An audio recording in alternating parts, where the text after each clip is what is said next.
تقریر قرآن مجید کی فضیلت۔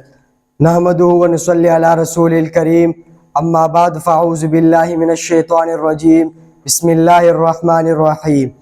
محترم اساتذہ کرام اور میرے عزیز ساتھیو، السلام علیکم ورحمۃ اللہ وبرکاتہ۔ آج مجھے قرآن مجید کی فضیلت کے موضوع پر چند گزارشات پیش کرنے کی سعادت حاصل ہوئی ہے۔ قرآن مجید اللہ تعالیٰ کی آخری آسمانی کتاب ہے جو خاتم النبیین حضرت محمد صلی اللہ علیہ وآلہ وسلم پر نازل ہوئی۔ یہ کتاب قیامت تک آنے والی تمام انسانوں کے لیے ہدایت، رحمت اور نور ہے۔ قرآن کریم وہ عظیم نعمت ہے جس نے انسان کو اندھیروں سے نکال کر روشنی کی طرف آنے کا راستہ دکھایا۔ اللہ تعالیٰ فرماتا ہے ان ھذا القرآن یہدی للتی ہی اقوم، بے شک یہ قرآن اس راستے کی ہدایت دیتا ہے جو سب سے زیادہ سیدھا ہے۔ قرآن پاک کی سب سے بڑی فضیلت یہ ہے کہ یہ انسان کو دنیا اور آخرت دونوں میں کامیابی کا راستہ دکھاتا ہے۔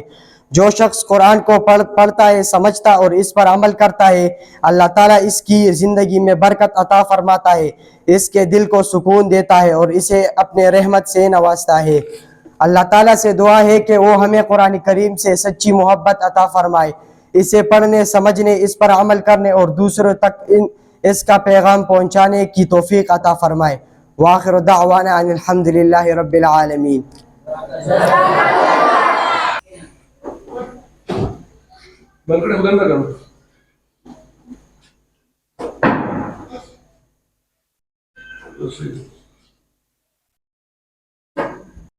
نحمده ونصلي على رسوله الكريم اما بعد فاعوذ باللہ من الشیطان الرجیم بسم اللہ الرحمن الرحیم۔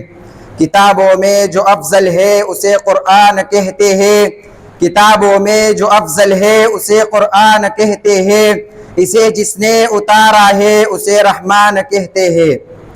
محترم اساتذہ کرام اور میرے عزیز ساتھیو، السلام علیکم ورحمۃ اللہ وبرکاتہ۔ آج میں آپ کے سامنے قرآن مجید کے موضوع پر بات کرنا چاہتا ہوں۔ قرآن پاک اللہ تعالیٰ کے آخری کتاب ہے جو ہمارے نبی حضرت محمد صلی اللہ علیہ وآلہ وسلم پر نازل ہوا ہے۔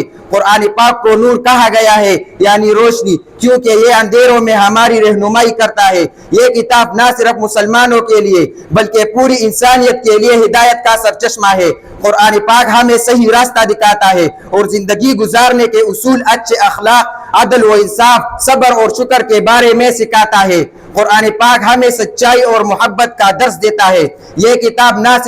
یہ کتاب ہمیں سکھاتا ہے کہ ہم اپنے والدین، بہن بھائیوں اور دوسرے لوگوں کے ساتھ حسن سلوک کریں۔ اللہ تعالیٰ نے قرآن میں فرمایا ہے اور یقیناً ہم نے قرآن کو نصیحت کے لیے آسان بنایا ہے، تو ہے کوئی نصیحت حاصل کرنے والا۔ قرآن پاک ہمیں بتاتا ہے کہ اللہ تعالیٰ کی عبادت کرو اور اللہ کی وحدانیت پر ایمان لاؤ اور اسی سے مدد مانگو۔ قرآن پاک ہمیں بتاتا ہے کہ حقوق العباد کا خیال رکھو، کسی کا دل نہ دکھاؤ اور ہمیشہ انصاف سے کام لو۔ قرآن پاک ہمیں سکھاتا ہے، قرآن پاک ہمیں سیکھنے اور علم حاصل کرنے کی ترغیب دیتا ہے۔ رسول اللہ صلی اللہ علیہ وآلہ وسلم نے فرمایا تم میں سب سے بہتر وہ ہے جو قرآن سیکھے اور دوسروں کو سکھائے۔ معزز سامعین، ہماری ذمہ داری ہے کہ ہم قرآن کو دل سے پڑھیں، اس کے معنی کو سمجھیں اور اپنی زندگی میں اسے نافذ کریں۔ جب ہم قرآن پر عمل کریں گے تو ہماری زندگی خوبصورت اور پرسکون ہو جائے گی۔ آخر میں اللہ تعالیٰ سے دعا کرتا ہوں کہ وہ ہمیں قرآن کی تعلیمات پر عمل کرنے کی توفیق عطا فرمائے، ہمیں دنیا اور آخرت میں کامیاب کرے، آمین۔